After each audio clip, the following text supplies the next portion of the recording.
Hello, everybody, and a very warm welcome to you all. I'm Sophie Devonshire. I'm the Chief Executive of the Marketing Society, and I'm so happy to be hosting today's session, part 10 of our Global Conversation series, and I know it's going to be a very interesting one. I was thinking this week, when I was talking to a few of our members, that there has never been a better time to be in marketing in lots of ways. It's such an exciting profession, and the potential to make a difference right now is huge. So we know that our members are keen to be curious and to understand more about what the opportunities are for us all. But equally, everyone is talking about how overwhelmed we can be by the amount of information and insight that is out there and the changes that are happening. So one of the things that we love to do at the Marketing Society, and part of our role, is to help curate some different perspectives on some of the important challenges that marketers are facing right now, and to bring in stories from around the world to help you illuminate what needs to be done in a way which is informative and, I hope, interesting. And this month's topic is one that's been on a lot of marketers' minds for a while now: the balance of short versus long-term marketing. How do we get it right?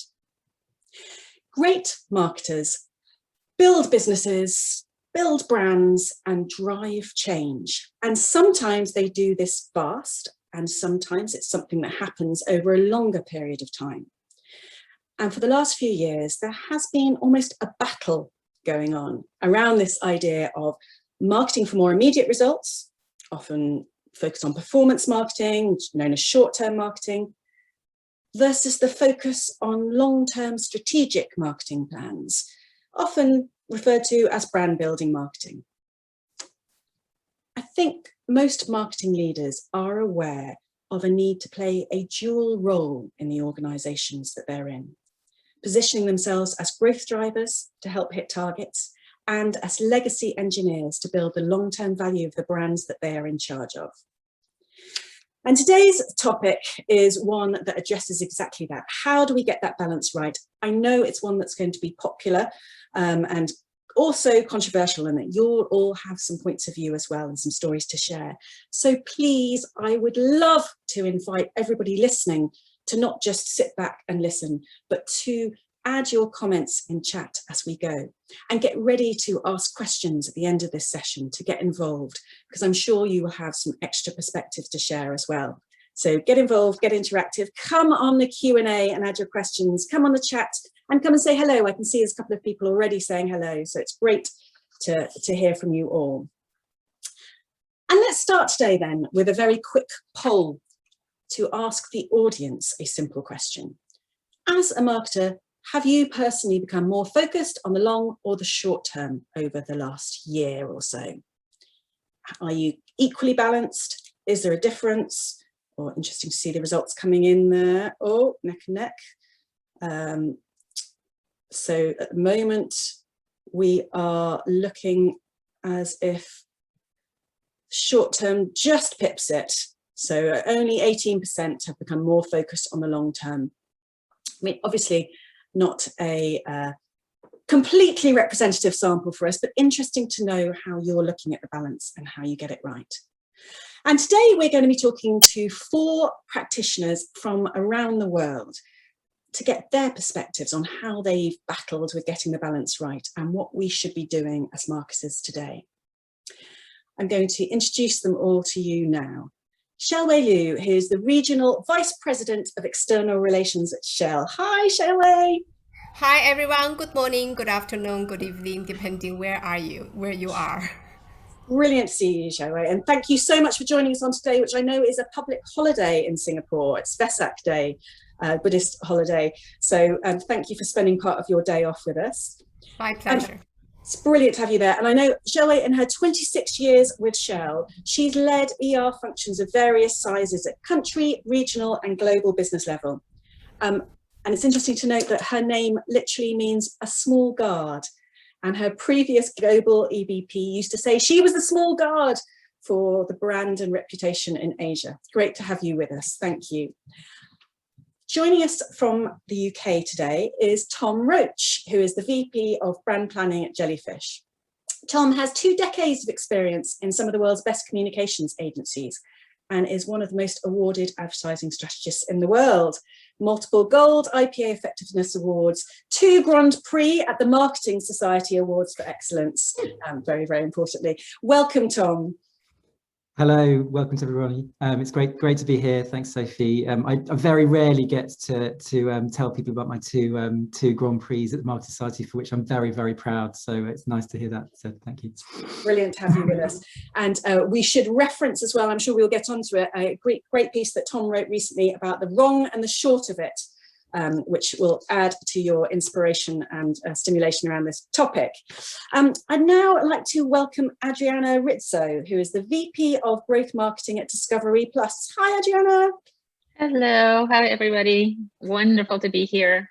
It's brilliant to see you. And Adriana currently lives in Manhattan. She's not literally on the beach, but she's enjoying seeing Manhattan come back to life at the moment, I know. And Adriana has led marketing at some of the most iconic brands in the USA, including Verizon, ESPN, Discovery, and has most recently helped orchestrate the launch of Discovery Plus. So it'd be interesting to talk about that when it comes to long and short-term planning. Very warm welcome to you in the US. And last, but definitely not least, Asmaa Quorrich, who is Senior Vice President of Marketing at the Jumeirah Group, joins us from the UAE. Hi, Asmaa. Hi, Sophie. Hi, everyone. Thanks for having me. It's great to have you here. Asmaa's career spans over 20 years, managing global brands and portfolios for a number of renowned American Fortune 500 companies and independent brands of her own. And she's got, I know, a huge passion for brand building and modern marketing. And all these people will have a lot to say about this subject today, I know. So I'm going to start with you, Tom, because reading up about the wrong and the short of it and the challenges that marketers have had when looking at this topic. Can you share your perspective on whether you think there is a greater need for balance than in previous years? And what should we as marketers be thinking about? Okay, big questions. I guess in terms of the need, there is as great a need as there's always been for balance. Fundamentally, there is a need for balance. But I suppose in the run-up to COVID, that there's lots of evidence that there was a shift towards short-term, probably over the last 15 or so years. I'd have thought. I think Peter Field's done a lot of work in this area, and that's bound to be to do with the channels we've got available today. And I think the fact that most of the digital ecosystem has been developed primarily, I think, with a slightly short-termist view in mind, in terms of the kinds of ways it's being used and it's being created actually as an ecosystem. But then you look at what happened in COVID and you go, well, actually it was fundamentally really vital for many businesses and brands to focus on the immediate short term, because it was a fight for survival. And my ex-colleague Les Burnett talked a lot about this in a piece he wrote during COVID, which was comparing COVID to a kind of war. And in times of war, you need to change your outlook and be almost forget the future, because you need to, in order to have a future, you've got to focus on the short term. So it's completely understandable that there was a dramatic sort of shift, I think, towards the immediate kind of survival of businesses. So that's completely understandable. And now, as we, some of us emerge, or there is an emergence from COVID, I hope and expect and think that there will be a shift back to normality, and I'm really hoping optimistically that in this kind of great reset, we will see more and more companies taking a broader, more balanced perspective, and not just resetting at their previous short-termist view, but a more balanced view. And yeah, so it's kind of an optimistic view, I guess, about where you'd hope people to settle. But there's been so much written about it, so much theory. And in some ways, I've as a practitioner, I've been historically at the kind of brand end of things. So probably probably taking too much of a kind of expectation that brands would be really long-termist, which I now think of as wrong-termism, actually.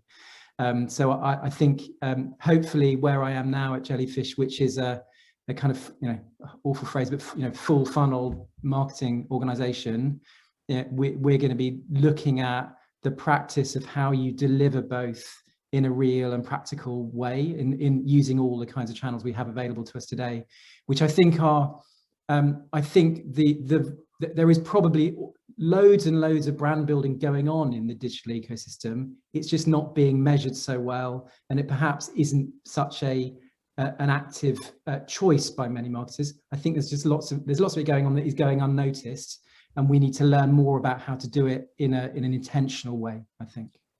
It's so much in there, Tom. I think that's really helpful to have us start off what we're thinking about. So there is a contextual piece for all of us, the wartime leadership, if you like, that we've had to go through in the short term, and also what's happened with the digital ecosystem driving one part of it, the division that has been there and trying to get the balance right, and this opportunity for us. I think for all of us right now, this is an opportunity as we work out what happens next, post-COVID, post-pandemic, to make sure we're getting that right. Come back to the measurement question, because I'm sure that's going to come up today as well. So there's the theory of it, right? Great to read about it, great to write about it, great to do it. And then there's actually practicing it personally and getting the balance right internally. Xiaowei, can you tell us a little bit about how it's been for you getting the balance right between the long-term brand building and the short-term performance marketing, and has that shifted for you in the last year? Yeah, Sophie, indeed. I think last year has been, for everybody the same, very disruptive. COVID coming to us out of nowhere. And I think us as a company, like many other brands, choose to do the right thing, even though there's no playbook for us to refer to with such a pandemic. So for us, I think number one is care for our own people, care for customer. That's very important, and definitely health safety becoming a priority. And in doing so, the other C is actually continuity.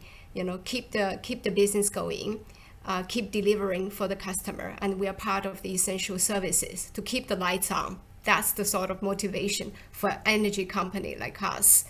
I think we're also hit by another surprise for the energy business. Is the beginning of last year, everybody also remember the oil price hit its historical low. So in a way, we have to take care of another C, which is cash. Cash preservation. So Tom rightly said so. It is like a war. It is really just to fight to survive. And on the other side, there is the long-term game that we have to play. So people remember last year jokingly said that pandemic will be a historical defining moment. In future, we will say BC, before COVID, and AC, after COVID. I think we're now probably in the middle, just before and after. And I think that's the defining for the future. And of course, the short-term response, we have seen a lot of upside of it. Digitalization, for instance, virtualization, anything that we can bring online, we brought online, yeah? So in a way, I think the short-term response has worked well so far for many brands, including ours. And in the middle of that, for a company like us, we actually defined Strategy 2021, which actually said that we are going to be a net zero emission business by 2050. That is the long term. And we are still in the middle of working out how that could be done. So I think coming out of last year or 17 or 16 months of pandemic, we responded well to the survival mode. I think to be able to strive for the future, this is the moment of defining. I think my mind at the moment is that fluidity in between, before COVID, after COVID, and in the middle, trying to see what we can learn out of the pandemic, what we can institutionalize, the learnings out of the last 16 or 17 months. And it's a great, the fluidity is a great way of thinking about it. I think that point's coming across from both of you, obviously, to have a future, you have to focus on the short term and the cash and the commercial reality of that and what we've gone through. But yes, I think there are some longer term organisation responsibilities that a number of marketing leaders have to get involved with, the climate change side of it all, and making that happen. So that combination of it all. Adriana, I'm conscious that you launched a brand new product in the middle of all this. So that's a short-term imperative, surely. How did that fit with your long-term goals, and how do you manage that? Yeah, sure. So interesting. Very much a wartime bunker mentality. I think that COVID only enhanced what would have been a bunker mentality anyway, getting a new product out the door. And for us, it was survival of the company, right? We needed to go into the streaming space if Discovery is going to survive into the future. We've now done that in a big way, and with the announcement with Warner Media, we've done it in an even bigger way. But I don't think that announcement would have been possible without us launching Discovery Plus and launching it successfully. When we went into this, we had a few ideas that we lived by. One of them was that we had to launch big. We had to go all in because there was no other way that we were going to have a good launch. We had to establish credibility in the marketplace. We had to break through. It's an extremely competitive marketplace, the streaming business, at least in the US. And we had to establish a new brand that people did not understand, because most people didn't know that Discovery was a bunch of networks. They just thought it was a Discovery Channel. So we knew we had to launch really big, which we did. If you lived in the US, you couldn't escape it. We also knew that there was a lot of confusion in the marketplace, a lot of confusion around Discovery. So we needed to do both things simultaneously. I mean, it was a great case study of the brand has to be explained and understood. Your day one results better be good. So we went in knowing that, we were going to start tracking from day one and have executives involved from day one about how many subs were coming in. So we did what I think anyone else would do, is we thought about the campaign and we said, you know what, there isn't a performance campaign and a brand campaign. There is one campaign. It has a performance part of it and it has a brand part of it. The messaging may be slightly different. The prioritization of those messages will be different. Where you place them in media may be slightly different. But to a consumer, it's one campaign. It has to all look, feel, the concept has to be the same. So we worked really hard to do that. And it was a little bit of a back and forth, because we had a performance agency and they actually came up with some brand elements that we then incorporated into the brand campaign that was being developed internally. So that was a very nice or symbiotic relationship. So that was key, one campaign. And then the other, and this goes to the KPIs, is we knew we had to set up learning and the feedback loop from day one, because A, executives were going to ask about it, but B, we needed to, we have made a lot of assumptions about what would work, but who knows, right? You make assumptions, you do research, and then you go and market and you go, oh, wait. To me, the really fascinating part of that happened a few weeks later. When we first launched, brand was sort of the king, and the assumptions we made around the brand and what people wanted to hear really guided all of the messaging. A few weeks in, we started getting results from the performance marketing, and it started changing what we were saying in the brand. So I'll give you two quick little examples. One of them was that our tagline, stream what you love, which we all loved. People weren't clicking on those ads. They just weren't. So we started deprioritizing stream what you love in the brand campaign and prioritizing the things that were working. Same thing with the shows that were actually pulling in people. Some shows were just not exciting to people. So we got rid of those ads or focused on the ads that highlighted the shows that people were interested in. So it was really interesting in how these two now became even more connected as we learned from the performance and actually added that to what we needed to do on the brand side. So that, it's that, and the amount of money we spent, I think, because I'm not gonna lie, we did go big. And we had an amazing launch. We reached our annual goals in less than 3 months. Amazing. So that was, and it allowed us to now buy Warner Media, which is crazy. That is a great story and a great result. But what I love as you're talking about that is there's a few things that are coming out there. the fashion and quite rightly for us all to be more agile and to be more responsive to and learn as we go sometimes ends up being seen as not being long-term and strategic, but it is, you're giving a great example there of literally knowing that it's built in, strategically planned in to have that opportunity to learn as you go and to make sure you're responding. I think is really, really important to be short-term responsive. But the first point you made there, Adriana, about connecting up the different agencies you're working with, connecting up the campaigns, going back to Tom's point about making sure that's built in from day one, even on something where I mean, that story for you is a real classic short-term. 1 year's goals in 3 months, that's very, very, and the ability to change the situation for the overall organization. It's a super story. But yes, marketers as the connectors as well, connecting up different people, different agencies, and the short and long term coming out of that. So I want to move to Asmaa, because again, thinking about the very different markets. So you've got challenges in the US, but then moving to the UAE, working in hospitality in the middle of COVID, easy role, right? Asmaa, how's it been? We've talked about big budgets there. Surely there must have been budget implications for you. And how did that impact on when you were thinking about the short and long term?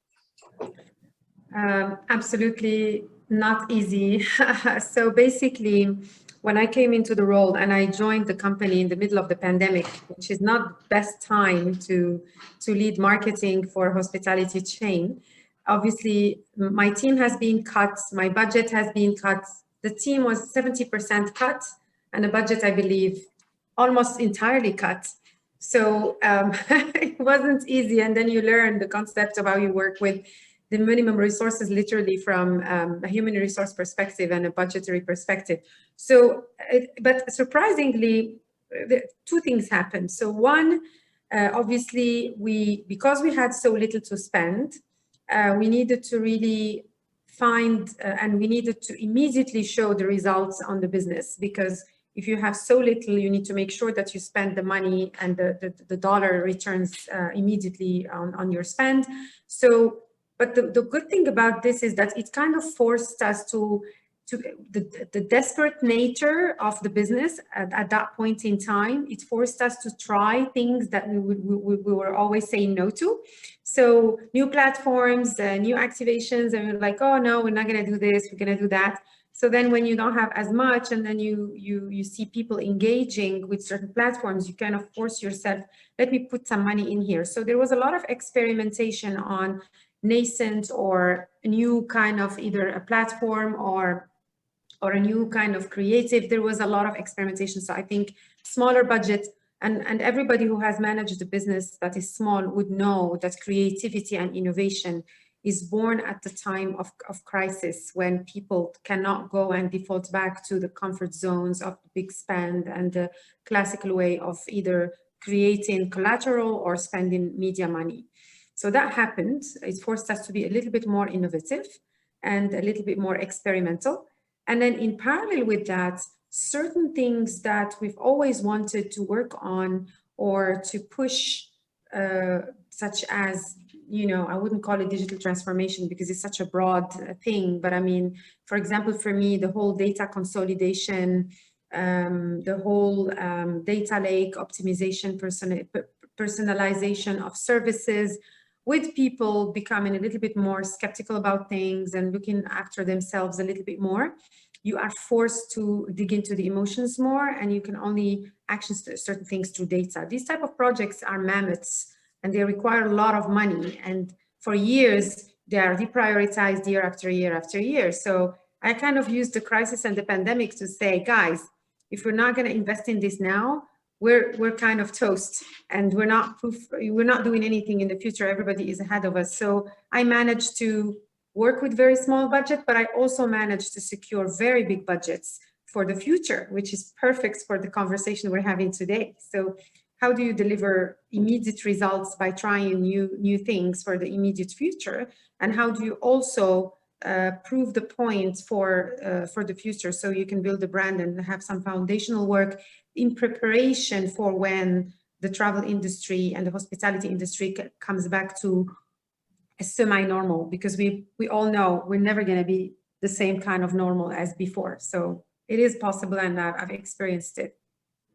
But I like the audacity of making sure that we're using this as an opportunity. I mean, I've heard some great stories across the last year, and actually the entries to the Marketing Society Awards of real resourcefulness of marketers during this time. But also, I mean, that's a lovely example there, Asmaa, of using it to drive the long term by taking the urgency and have that conversation.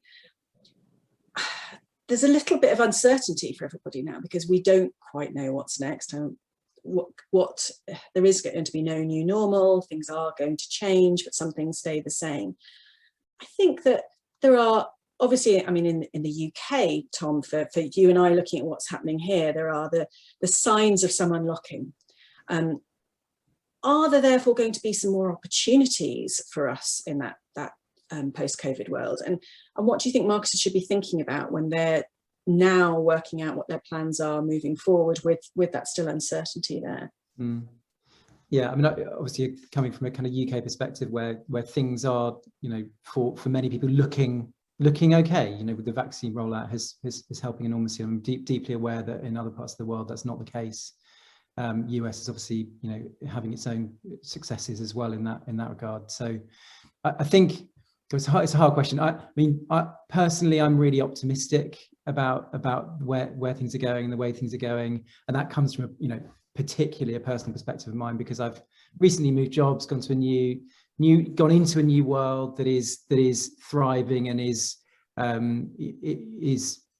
growing very quickly and has been for a while. So I'm, in terms of my sort of personal journey, I feel like I'm learning a lot, and I've got lots of new things to uncover and discover, and lots of new stuff to do. So there's a kind of, I don't know, I just have a personal optimism that goes hand in hand with the kind of the national optimism, I suppose, that we're beginning to feel.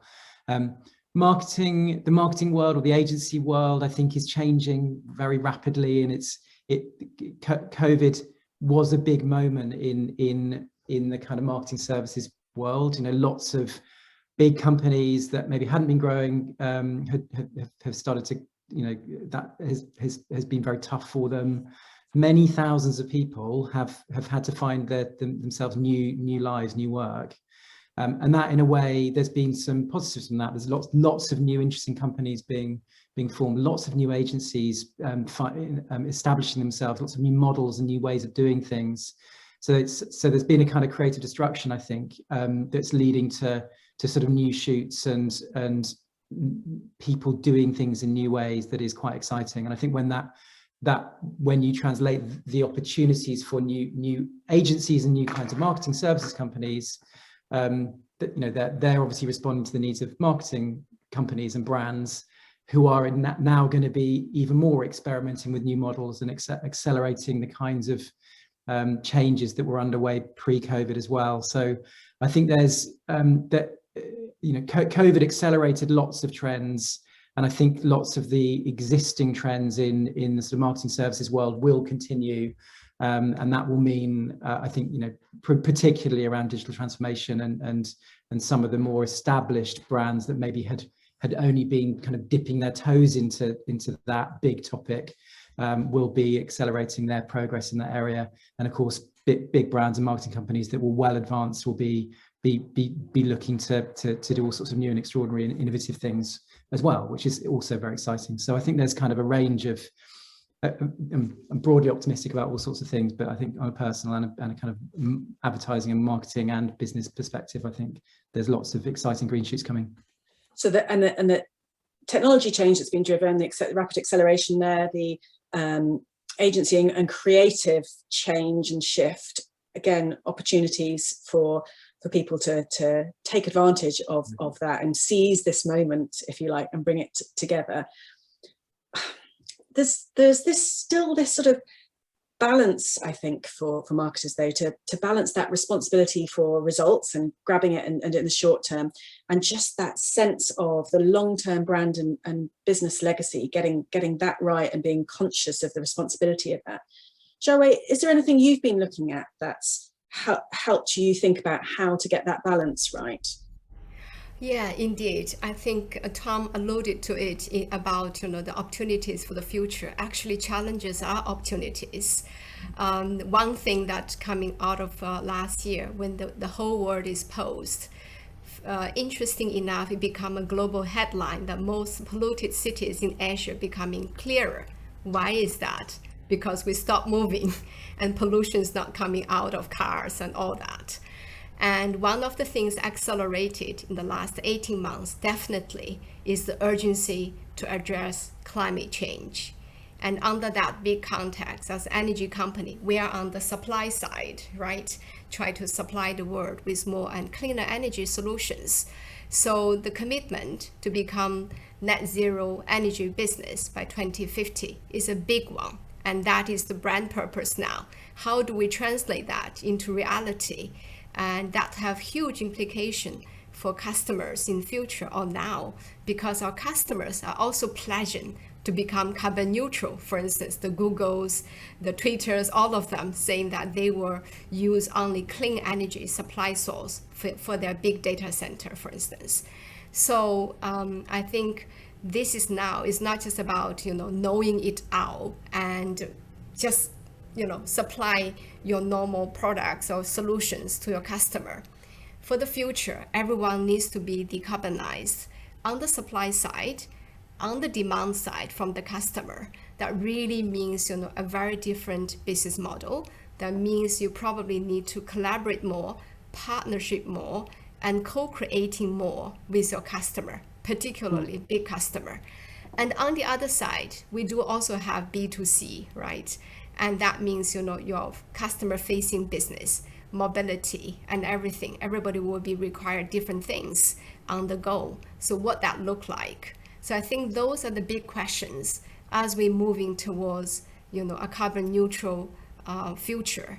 And a lot of governments, like in Europe, the commitment to green recovery, the carbon neutrality commitment by Chinese, Japanese, and Korean government, all coming out in the last 18 months, some during the pandemic.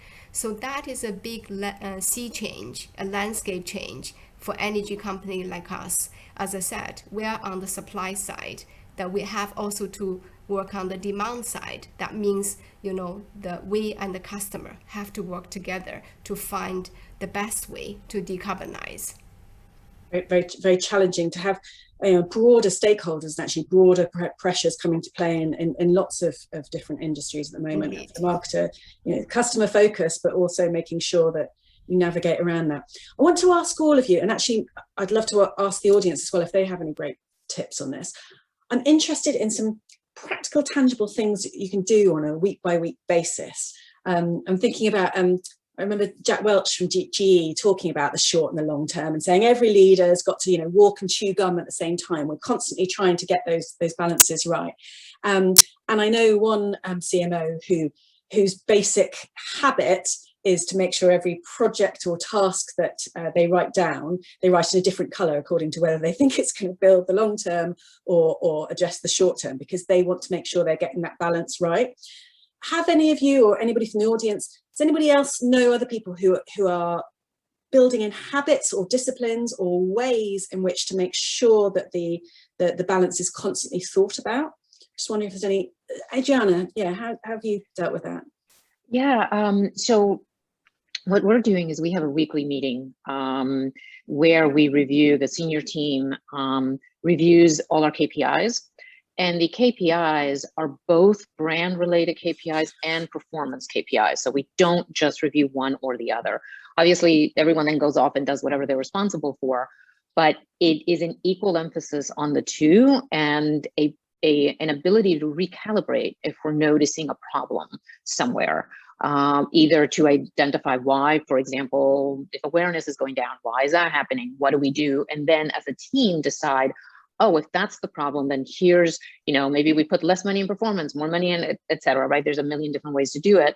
But by looking at these collectively as a team and holistically across brand and performance, you build one team and people feeling like they can contribute to both sides of the equation. And you make everyone very aware of the business and how the business is performing and how what you are doing is contributing to that performance. So I think the combination of all of that, you end up with a team that doesn't have this siloed view that just thinks, I'm getting rewarded for performance, that's all I care about. Because there's this understanding that the two of them help each other. So I think that the KPIs have to be right, and then a really rigorous approach to measuring them and reviewing them and using them for forward action is really, really important. Yeah, because we treasure what we measure. What gets measured gets done, and making sure that that's at the heart of it as well. It is hard though, because I think, you know, marketing leaders, it's like football managers or sports managers, you know, or politicians. There's a short-term pressure, but it's interesting to think about those who are also, you know, looking for long term. But if the whole team is thinking in that way, that's a great way of bringing it together. Any other practical tips or things that you've seen people do? Tom, you've got something on your...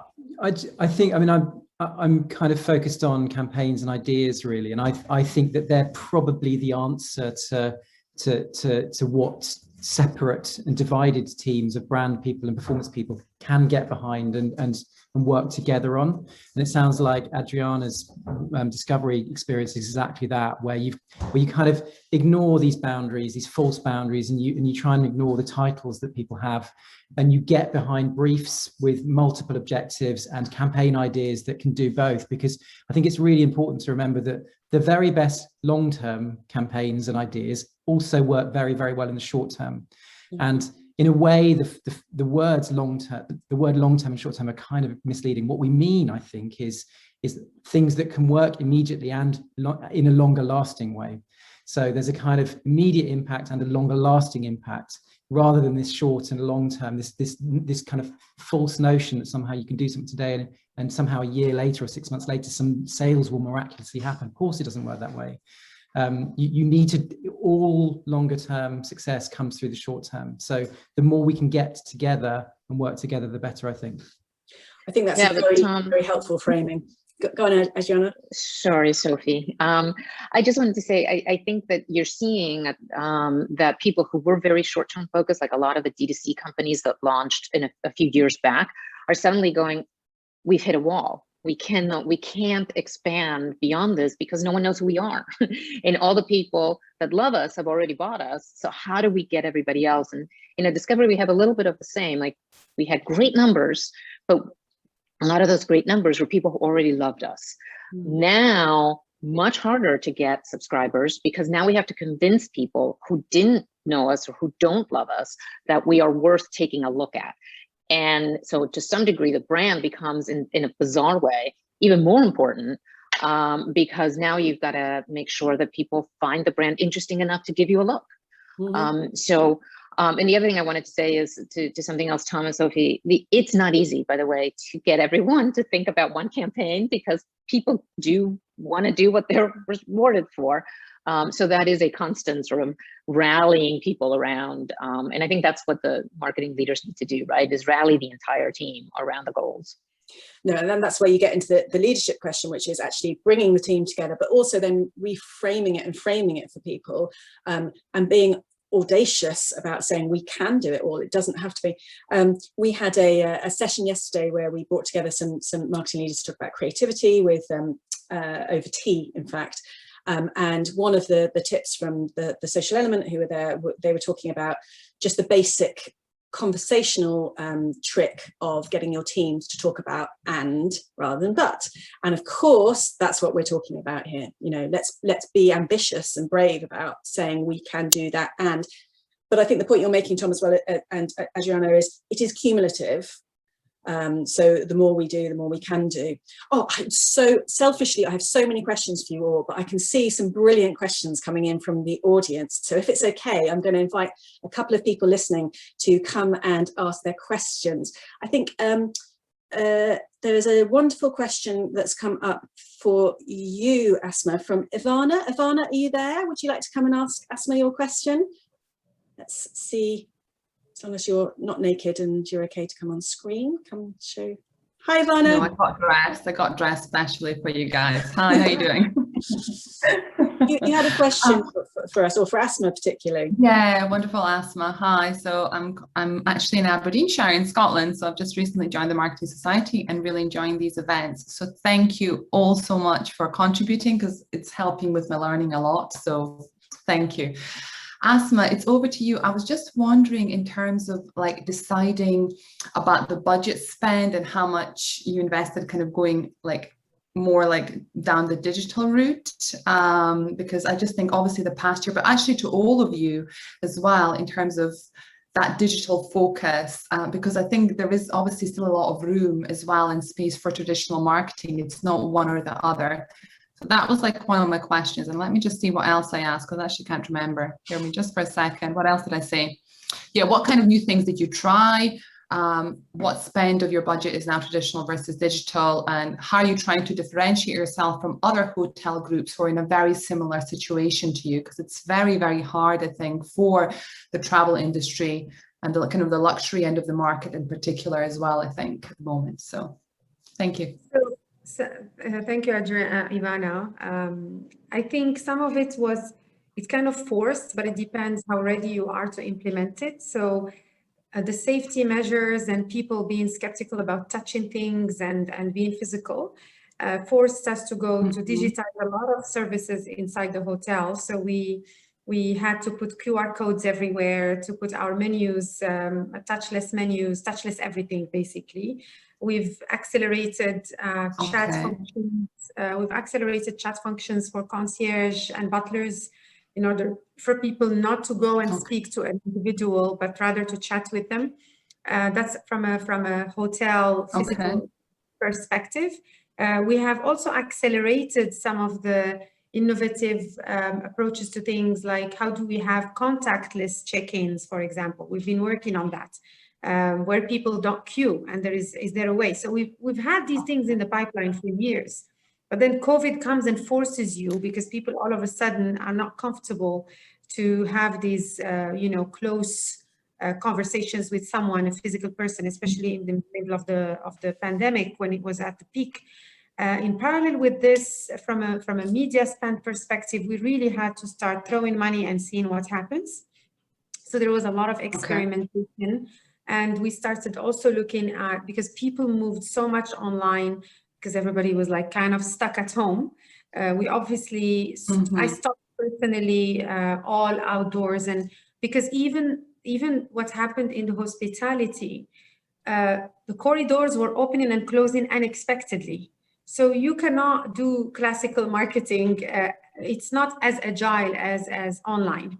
So online, you would work on a media plan, and you would have the agency on standby to shift spend from one platform to the other, or from one country to the other.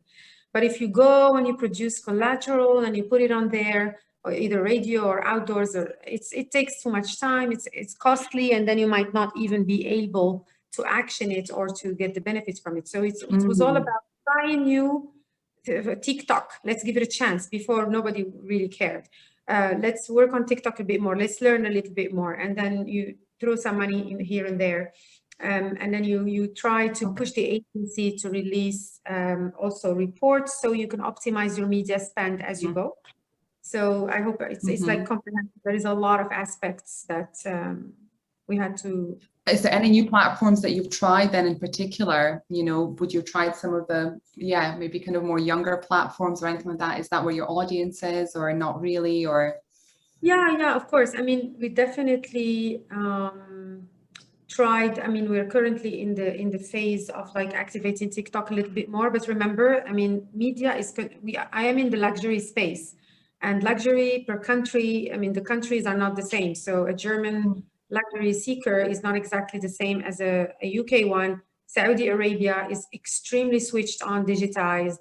Germany is not, although you would think it, because it's Europe. So it's also our understanding of the scene per market, per age group, and of course, I mean, I activated a lot of consumer research because we have huge CRM databases and loyalty platforms. So it was easy for me to just go and tap in there and see where are people accessing the information from, and then throwing money in there and seeing what happens. And we had some surprises. I mean, certain things that we thought would work that didn't, and things that we thought didn't work and they did. And then sometimes you move with the prominence of Instagram. We have started now to push for how do we sell on Instagram, instead of just having people viewing and engaging, but now I want to push them to buy instantly. And of course, Instagram and Facebook, bless them, they don't have that possible for hospitality. They have it for products, but not for us. So now we're arguing and pushing, and we say it's not fair. Why are you allowing people to sell and not us? So it's, so a few examples. Wonderful, thank you. No, that was great. Thank you, Asmaa. Wonderful. Lovely to see you, Ivana. Thanks for your question. There's so many good questions coming in, so I'm just going to grab someone else to ask. I think Richard Fairs, you've got a question about the longer term and the challenge of influence, which is always such an important aspect of being a good marketer. Richard, are you there? Would you like to come and ask the team? Hiya. You need to come off mute. Sorry, hi everybody. I figured out the camera and just got myself off mute. Thank you very much for a great session, first of all.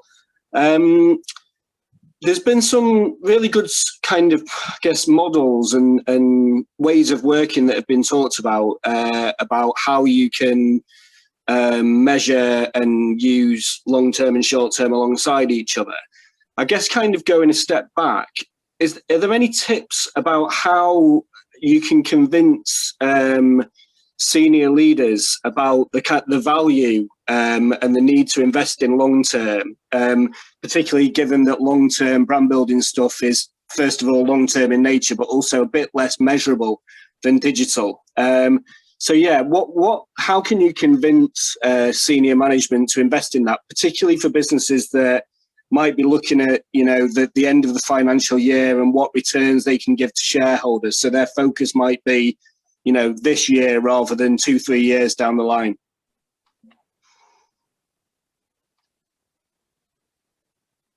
Who has a thought on that? Who's good at influencing stakeholders for long term? What have you done? Maybe Xiaowei, I'll chip in just to use one example. We do have a tool inside Xiao. When we set up the brand purpose, again, brand purpose is a very popular word now. But again, how do you translate that into actually customer value proposition? So we do set up with the master brand, so-called purpose to CVP workshop, and it's really to work with each of the market or each of the vertical business to say, what does it mean for your particular market or for your particular sector of customer? And that really means translating long-term ambition, for instance, carbon neutrality or waste management into actual business outcome. So for the retail business, you all know that you've topped up your fuel at the Shell station. You're actually going to Shell Deli Cafe, and then you end up lots of once-off plastic cups and all those. So what we did in UK is actually working with the retail business. One of the outcome of that value proposition is to turn plastic waste into recyclable things that can be reused back in the business. For instance, the kind of jacket the pump attendants needs to wear. So we actually created a business out of recycling of that waste out of that business, and that make the business to commit that they will reduce their carbon footprint by recycling by 2025. This was like 3-4 years ago. So that's one little example to see how you actually to translate a big goal into something like that. The other thing I wanted to share is really around the master brand and product brand to work hand in hand. The power of integration is so good. So what we did in China, for instance, is our mobility business and our social investment, which is targeting university students, coming together. So we actually created mini program, if you know WeChat, out of WeChat. So you actually bring the channels on the business marketing side as well as the master brand side. So people can actually, so what we call energy engaged public, and that's also including motorists. So motorists is only part of it. So you actually bring the two coming together. So I think that the power of integration is big than just working with verticals. Yeah, yeah. And I guess for a company like Shell, there's probably a lot of opportunity to integrate across the multiple businesses that are there, right? Yeah, but doesn't come in naturally. No. None of these things are easy. Brilliant. Thank you, Richard, and thank you for joining us. So many more questions coming through. I'm actually just, in this interest of time, I'm going to steal Michael's question and ask the panel, because it's quite an interesting one. Michael Thorne asks, panel, what excites you most about the future of marketing? 1, in the short term, and 2, in the long term. Who's feeling positive and optimistic? Tom? Come off. The multi-part questions. What excites me most about the future of marketing is the huge potential of which I think is currently underexploited. So that's a kind of short and long-term answer. I think I can't give you. We should be yeah. The bothism question. Coming back to that again. Love it. Anyone else feeling positive about the future of marketing? Asmaa, how about you? I have a point of view I want to share. Some of the things that people don't necessarily know about the consumer decision-making framework, how the emotion, how the heart leads the brain and the brain post-rationalizes. I think with the pandemic, it became very apparent that there is a lot of emotion that drives action. It's not necessarily the brain that's telling us this or that. There is a lot of emotion that goes into being anxious, being introvert, being worried, so people, I think they saw to what extent emotions drive decision making. And I think as a profession, if we know how to leverage that, and I'm totally abusing this example internally, to push people to start looking at things differently, because a lot of times marketing is misunderstood. They think that it's like a lot of fluff, and then people anyway, they just respond to value. They don't care. I mean, brain thinks, people rationalize. No, not really. I mean, people are very emotional, and if we really understand them and understand their emotional need states, and then serve them with a rational mindset, they would respond to our value offering. So I think this pandemic helped us demonstrate it, at least in my industry. And I know for a fact it's true for everybody. And it moved, if the marketers are smart enough, they would just leverage that now. And that's how you push for creativity. That's how you push for so many different things that we haven't been able to defend historically, that are a bit intangible. So it's my perspective. Beautifully put. Thank you, Asmaa. Excellent. I am very conscious that there are still some amazing questions, and we could all carry on talking about this for a long period of time. What I'd like to invite the panelists to do, and also the audience to do, if you are interested, is just to use chat for this last bit. I'm interested in what do you think the smartest marketers really need to do to either to understand this subject and or to work out the perfect balance for their brands. So one tip to take away, anyone from the audience, please add it into chat. Panelists, could you share on chat your one tip, if it's easy to do? I know, Asmaa, you're on your phone, it might be harder, but just one last bit of advice for everybody. And I'd just like to apologise for all the people bringing brilliant questions, because I wish we could talk about the question about what this means for the smaller end of SMEs, which make up 90% of British businesses. We've got some great discussion going on in terms of in the chat and question and answers about getting rid of the terms brand marketing and performance marketing, and is it more helpful to think of these terms purely around objective and then drive improvements in audience, proposition, execution, etc. And people who are really interested in what happens to the startups or scale ups right now. So we could talk about this for weeks.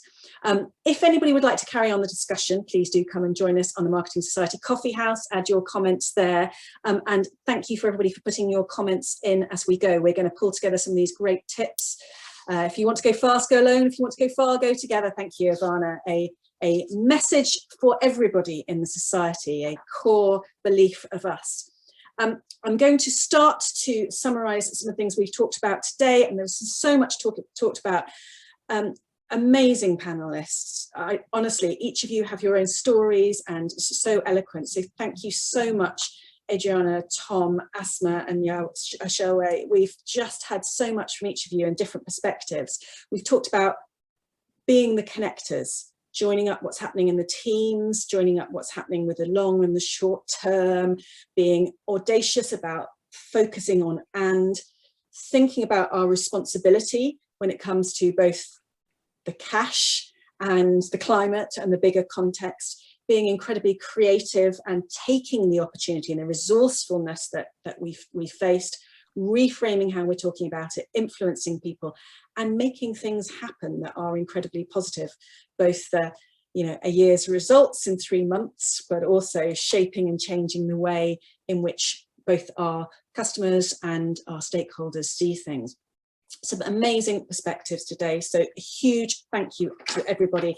We will collate some of these tips and learnings to share with you, and of course I would love to hear from anybody in the audience what you thought of today. Very, very super fast poll, don't disappear, just put your vote in. We love to hear from you, it helps us learn, and we're always interested in feedback. Come and tell me personally, sophie@marketingsociety.com, or connect with me on LinkedIn. And before you go, everybody, today, some short-term amazing things to tell you about.